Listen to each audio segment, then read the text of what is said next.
খানজাহান আলী থানা রিপোর্টার্স ক্লাবের উদ্বোধন উপলক্ষে দোয়া ও ইফতার মাহফিল অনুষ্ঠিত। পবিত্র মাহে রমজান উপলক্ষে খুলনার খানজাহান আলী থানা রিপোর্টার্স ক্লাবের উদ্বোধন দোয়া ও ইফতার মাহফিলের মাধ্যমে অনুষ্ঠিত হয়।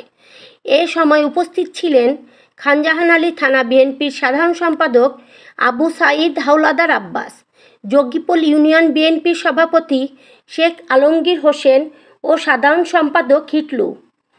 আলোচনাকালে উপস্থিত বক্তারা বলেন, আমরা আশা করি খানজাহান আলী থানা রিপোর্টার্স ক্লাবের সাথে জড়িত সকল সাংবাদিকগণ অবশ্যই সাধারণ মানুষের প্রয়োজনে পাশে দাঁড়াবেন এবং বস্তুনিষ্ঠ সংবাদ প্রকাশের মাধ্যমে সমাজ ও জাতির দুর্দশা তুলে ধরবেন। খানজাহান আলী থানা রিপোর্টার্স ক্লাবের সভাপতি মোহাম্মদ রাসেল মাহমুদের সভাপতিত্বে এবং রিপোর্টার্স ক্লাবের সাধারণ সম্পাদক মোহাম্মদ আলমগীর খানের পরিচালনায় অনুষ্ঠানে উপস্থিত ছিলেন রাজনৈতিক ও সামাজিক ব্যক্তিবর্গ এবং কর্মরত সাংবাদিকগণ।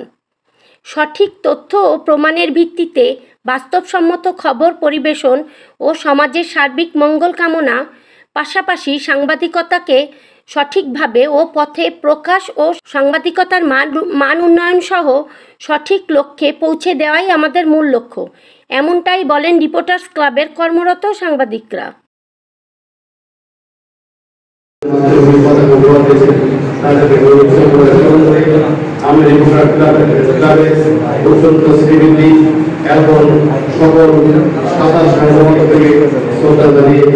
আমি আপনাদের আবার সকল ক্ষেত্রে আপনারা বস্তুনিষ্ঠভাবে সত্য সাংবাদিক পরিবেশন করবেন এই কথা বলছি।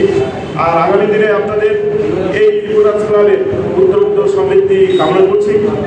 আরেকটি বিষয়ে আমি না বললেই নয়, সেটি হচ্ছে এই সাংবাদিকরাই কিন্তু দেশের মোড় ঘুরিয়ে দিতে পারে। যেরকম করে স্বাধীনতা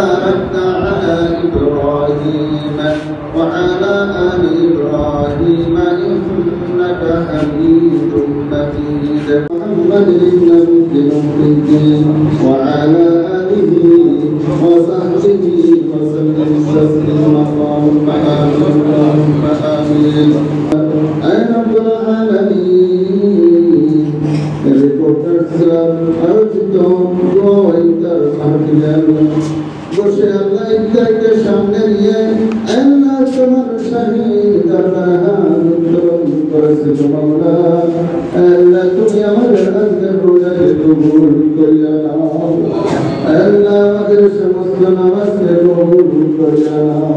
বাবা দাদা দাদি আত্মীয় স্বজন যারা গরিব কবরের মাটির নিচে শুয়ে আছে, আল্লাহ মোটা গম প্রত্যেকের কবরকে তুমি জান্নাতের বাগান বানিয়ে দাও।